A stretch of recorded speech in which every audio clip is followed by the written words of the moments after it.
Can you briefly introduce yourself and your experiences working with students? Yes, my name is Natalia Zapata. You can call me Nat. My experience working with students, I started working with a lot of low-income families and students who have learning disabilities. Probably, I want to say within the second semester of my freshman year in undergrad, I graduated from A&T. I got my bachelor's degree in psychology. Currently working on a master's degree in clinical mental health counseling, and as well as I have licensure in North Carolina to teach students. And I've been teaching for about 2.5 years. Thank you. What are some common signs of academic stress that you see in students? With students that I've worked with and some students in general, I see mostly just lack of focus and I guess like lack of motivation. I feel like a lot of students these days don't really have the motivation to kind of do work. They just feel like it's just coming to school, and some of these students don't really, I would say some of the students I teach don't really see the opportunities that are out there for them because they have not been displayed to them based off of, things like their socioeconomic status or just, things that are happening in their family that hinder them from seeing opportunities out there for them. Yeah. So how does academic stress impact a student's mental health and overall well-being?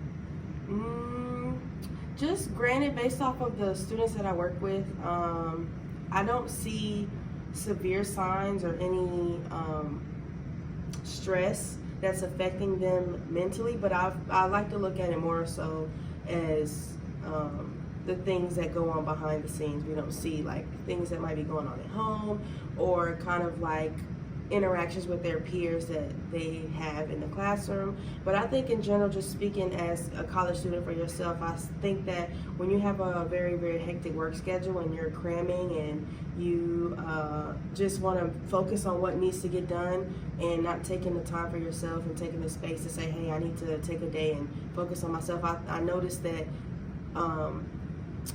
what's the word I'm looking for?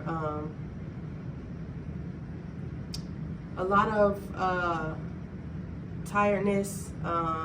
What's the word I'm looking for? It's there. Jesus Christ.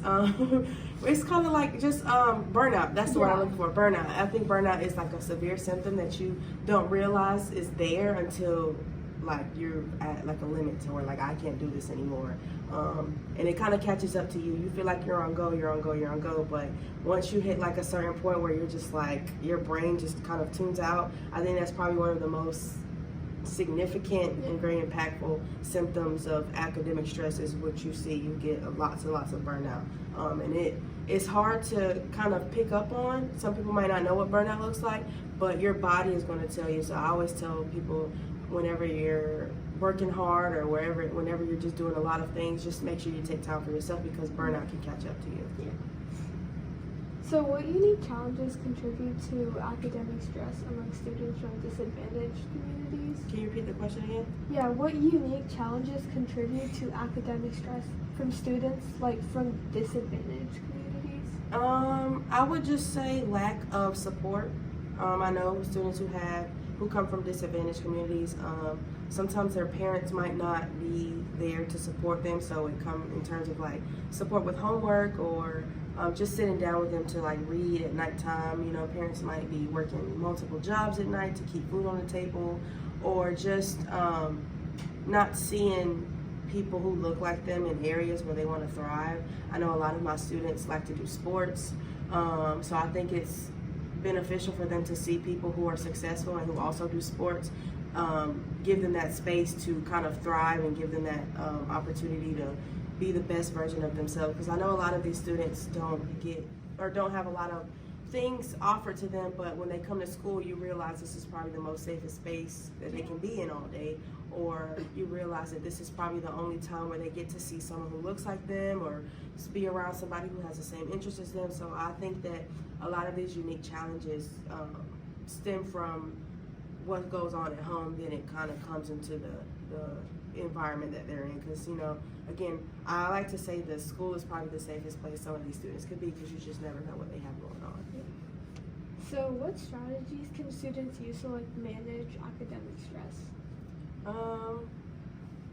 Some strategies, I would say, if you have like a lot of work on your schedule, if you have to take a lot of classes, I would just say kind of put a calendar and kind of give yourself like a boundary and say, hey, between the hours of 7 or 9, I'm going to focus on studying, or if I want to get some readings done, I'm going to dedicate 2.5 hours, but just kind of setting those boundaries of saying, hey, I want to start at this time, I want to stop at this time, because I think that when you have a hard set time, it kind of gives you the time to do other things for yourself. And for example, that could be like self-care.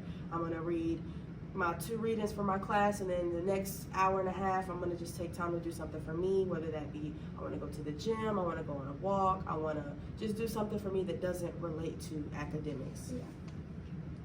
So what's the most important message you'd like to share with like parents and students about managing academic stress? I would say working hard is always good, but making sure that you take those breaks when needed. Yeah. Because again, even here and even outside, even at yourself as a college student, your brain is working all the time, overtime. Just kind of taking those breaks, even if it's just for about 5 minutes, just take a step back and say, hey, check in with yourself. How am I doing? Am I doing okay? Is this too much? Should I stop now? Should I keep going? Just kind of knowing your limits and having that balance, because if you don't have a good balance, then how can you manage, the things that you have going on in terms of school and outside, and you want to just be a student, be a regular kid. I get that. Just understanding your boundaries and understanding what your body needs. I think that's the most important thing. When your mind is in tune with your body, then I feel like your whole equilibrium or balance is where it should be. So Thank you so much. you're welcome.